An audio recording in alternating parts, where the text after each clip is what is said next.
السلام علیکم ورحمۃ اللہ تعالی وبرکاتہ۔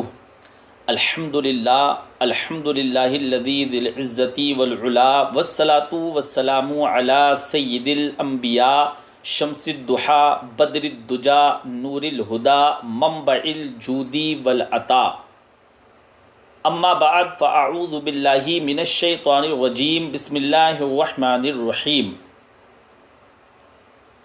پیارے اسلامی بھائیوں، پیارے آقا صلی اللہ علیہ وآلہ وسلم کی مقدس بارگاہ میں ہدیہ درود و سلام پیش فرما لیں اور پڑھیں اللہ رب محمد صلی اللہ علیہ وسلم نحن عباد محمد صلی اللہ علیہ وسلم صلو علیہ صلاۃ و سلاما علیکا یا سیدی یا رسول اللہ صلی اللہ علیہ وسلم۔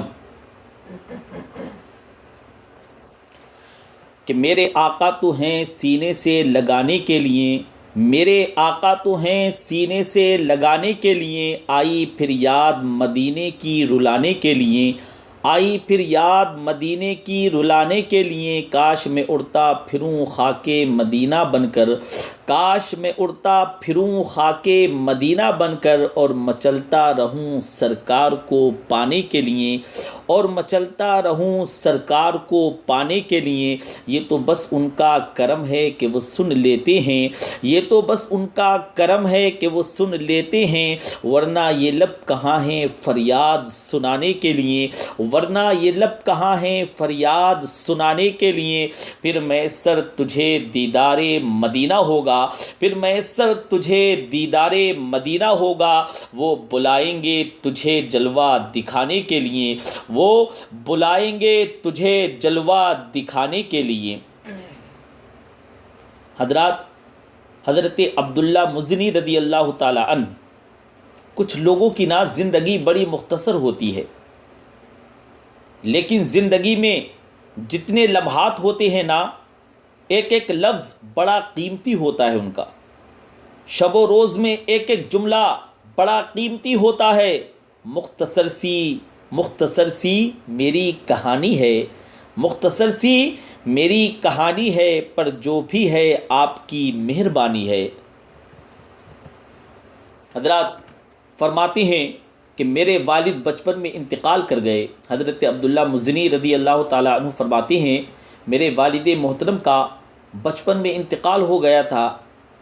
کہتے ہیں مجھے چچا نے پالا تھا، کہتے ہیں مجھے میرے چچا نے پالا تھا، اللہ نے میرے اوپر رحم کیا اور میں رسول اللہ صلی اللہ علیہ وآلہ وسلم کا غلام بن گیا۔ سبحان اللہ۔ کہتے ہیں رب تبارک و تعالیٰ نے میرے اوپر کرم فرمایا، میں آمینہ کے لال کا غلام بن گیا، پیغمبر اسلام صلی اللہ علیہ وآلہ وسلم کی غلامی نصیب ہو گئی، دامن مصطفیٰ میں آ گیا۔ سبحان اللہ۔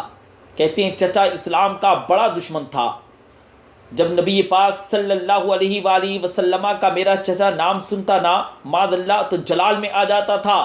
کہتے ہیں جب سرکار کا نام سنتا تھا تو جلال میں آ جاتا تھا، سنتے ہی جیسے ہی نام سنتا ایک دم آگ بگولا ہو جاتا۔ کہتے ہیں لیکن مجھ سے رہا نہیں جاتا تھا، کہتے ہیں مجھ سے رہا نہیں جاتا تھا، میں کیا کروں، میرا روز دل کرتا تھا مدینے جانے کو۔ کہتے ہیں میرا روز دل کرتا تھا مدینے جانے کو، میری ماں میرے درد سے آشنا تھیں، کہتے ہیں میری امی جان میرے درد سے آشنا تھیں۔ ایک دن میں تڑپ اٹھا، میں نے کہا امی جان مجھے پتہ ہے تو نے میری خاطر نکاح نہیں کیا، امی آپ نے میری خاطر نکاح نہیں کیا، لیکن اماں میرا اب دل نہیں لگتا۔ کہنے لگے امی جان میرا اب دل نہیں لگتا، چچا جانے نہیں دیتا۔ اماں کہنے لگیں بیٹا جا، میری طرف سے اجازت ہے۔ کہتے ہیں میں جا کے چچا کے سامنے جا کے کھڑا ہوا، چچا مجھے جانا ہے، چچا مجھے جانا ہے، میں جانا چاہتا ہوں، کہاں؟ کہا کہاں؟ اسے پتہ تو تھا کہ میں مسلمان ہو چکا ہوں، آقا کریم صلی اللہ علیہ وآلہ وسلم کا غلام بن چکا ہوں۔ کہتے ہیں میں نے کہا مجھے مدینے جانا ہے۔ کہتے ہیں وہ تو آگ بگولا ہو گیا، کہنے لگا تیرے پاس جو کچھ ہے سارا میرا دیا ہوا ہے، کہنے لگا جو کچھ بھی تیرے پاس ہے میرا دیا ہوا ہے۔ تو میں نے کہا چچا رکھ لے۔ کہا جیبوں میں جو ہے وہ بھی نکال دے. کہتے ہیں میں نے وہ بھی سب کچھ نکال کر کے چچا کو دے دیا. پھر جلال میں کہنے لگا یہ جوتے، یہ جو تو نے کپڑے پہنے ہوئے ہیں، جو تو نے کپڑے پہنے ہوئے ہیں یہ بھی میرے ہیں. حضرت عبداللہ مزنی رضی اللہ تعالیٰ عنہ کہتے ہیں میں نے وہ کپڑے بھی اتار دیے. کہتے ہیں میں نے وہ کپڑے بھی اتار کے دے دیے. وجود برہنہ ہو گیا. فرمانے لگے میں اماں کے پاس گیا اور جا کے کہا ماں پہلے بھی تو میں ایک دن ننگا پیدا ہوا تھا نا، تو نے کپڑے دیے تھے، پھر ننگا ہو گیا ہوں، کپڑے دے دے. کہتے ہیں اماں نے 2 عورتوں والے لباس دیے، وہ پہن کے میں مدینے پہنچا. میں بڑی غربتوں میں آیا تھا، میں دیہاتی تھا، مجھے کچھ کرنا نہیں آتا تھا، پر مجھے یوں لگتا تھا کہ مدینے میں اگر سب سے زیادہ کسی کی عزت ہے تو وہ میری عزت تھی. لوگ مجھے اتنی عزت دیا کرتے تھے جب میں حضور کے مدینے پہنچا. سبحان اللہ. سب سے زیادہ اللہ کے حبیب نے فرمایا کہ کوئی زیادہ اونچا اللہ اللہ نہ کرے، کوئی بلند آواز سے اللہ اللہ نہ کرے. جب کوئی نماز پڑھ رہا ہو، جب کوئی سو رہا ہو تو اس وقت بلند آواز سے اللہ اللہ کرنے کی اجازت نہیں ہے، تو اس کے سامنے اونچا ذکر نہ کرو. کہتے ہیں میں ایک دن بلند آواز سے ذکر کر رہا تھا. کہتے ہیں تو حضرت عمر فاروق اعظم رضی اللہ تعالیٰ عنہ نے مجھے ڈانٹ دیا.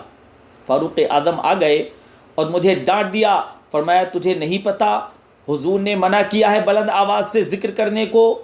حضرت عمر رضی اللہ تعالیٰ عنہ نے ڈانٹا تو کہتے ہیں میں چھپ کے بیٹھ گیا کونے میں. کہتے ہیں میں چھپ کر کے بیٹھ گیا. حضور صلی اللہ علیہ وآلہ وسلم آئے نماز پڑھانے کے لیے تو محبوب کریم صلی اللہ علیہ وآلہ وسلم نے پتہ کیا وہ عبداللہ کدھر ہے. کہتے ہیں میں کونے میں تھا. حضور صلی اللہ علیہ وآلہ وسلم نے فرمایا کیا ہوا؟ سرکار فرمانے لگے کیا ہوا؟ تو کہتے ہیں میں رو پڑا.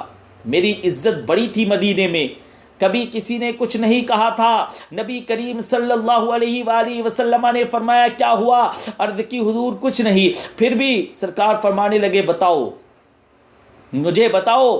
کہتے ہیں میں رو پڑا. میں نے کہا یا رسول اللہ میری غلطی تھی، آقا میری غلطی تھی. تو سیدنا فاروق اعظم رضی اللہ تعالیٰ عنہ نے ڈانٹ دیا ہے. فرمایا ہوا کیا ہے؟ یا رسول اللہ میں اونچا ذکر کر رہا تھا، یا رسول اللہ میں بلند آواز سے ذکر کر رہا تھا. بات بھی ٹھیک ہے، کچھ لوگ قریب نماز پڑھ رہے تھے. حضرت عمر فاروق اعظم رضی اللہ تعالیٰ عنہ نے منع کیا. نبی کریم صلی اللہ علیہ وآلہ وسلم نے فرمایا بلاؤ نا عمر کو، بلاؤ نا عمر کو. خود قانون حضور نے بنایا ہے کہ اونچا ذکر نہ کریں جب کوئی نماز پڑھ رہا ہو. بلاؤ نا عمر کو. لیکن سرکار فرمانے لگے بلاؤ نا عمر کو. جناب عمر آئے تو حضور صلی اللہ علیہ وآلہ وسلم نے فرمایا عمر میرے عبداللہ کو کوئی نہ ڈانٹے. سرکار فرمانے لگے عمر میرے عبداللہ کو کوئی نہ ڈانٹے. کسی ان پڑھ سے، کسی دیہاتی سے، کسی بھولے سے. حضرات اس انداز میں سرکار دو عالم صلی اللہ علیہ وآلہ وسلم گفتگو فرماتے ہیں. دیکھیے حضور کا اس سے حضرات کوئی نہ ڈانٹے. سرکار فرمانے لگے کوئی نہ ڈانٹے میرے عبداللہ کو. حضور نے فرمایا تمہیں پتہ ہے عمر؟ حضور فرمانے لگے عمر تمہیں پتہ ہے یہ میرے لیے کتنی تکلیفیں برداشت کر کے آیا ہے. صحابہ فرماتے ہیں یہ خوش نصیب ہے، یہ عبداللہ خوش نصیب ہے جس کی روح بھی محبوب کے ہاتھوں میں نکلی ہے. اور جب جنازہ اٹھا تو حضور صلی اللہ علیہ وآلہ وسلم کی داڑھی مبارک سے ہم نے آنسوؤں کے قطرے ٹپکتے دیکھے. مدینے میں رواج تھا کہ قبر میں قریبی عزیز اتارا کرتے تھے حضرات، پر ان کا تو مدینے میں رشتہ دار ہی کوئی نہیں تھا. حضرت عبداللہ کا مدینے میں رشتہ دار ہی کوئی نہیں تھا. حضرت عمر فاروق اعظم اور جناب ابو بکر صدیق اعظم رضی اللہ تعالی عنہما کہنے لگے ہم اتارتے ہیں عبداللہ کو قبر میں، ہم اتارتے ہیں. جب ان دونوں نے اٹھایا قبر میں گئے تو کہتے ہیں کمال دیکھو. سبحان اللہ. کہتے ہیں کمال دیکھو، اللہ کے رسول ہم دونوں سے پہلے قبر میں اتر گئے، اللہ کی سراپا رحمت قبر میں آ گئی ہے. سبحان اللہ. اور حضور نے انہیں قبر میں اتایا. یہ البدایہ والنہایہ میں موجود ہے. حضور صلی اللہ علیہ وآلہ وسلم نے فرمایا مجھے سرکار فرمانے لگے مجھے دو، میں قبر میں اتارتا ہوں۔ کہتے ہیں حضور نے تنہا پکڑا، قبر میں اتار دیا۔ سبحان اللہ۔ پس مردن فرشتوں نے جو تلاشی لی تو کیا نکلا؟ پس مردن فرشتوں نے جو تلاشی لی تو کیا نکلا؟ فقط ایک دل کے گوشے سے خیال مصطفیٰ نکلا، فقط ایک دل کے گوشے سے خیال مصطفیٰ نکلا۔ نبی کریم صلی اللہ علیہ وآلہ وسلم نے قبر میں رکھا اور ساتھ فرمایا اے اللہ میں آج شام تک اس سے راضی تھا، تو بھی اپنے کرم سے اس سے راضی ہو جا۔ اے پروردگار تو بھی عبداللہ سے راضی ہو جا۔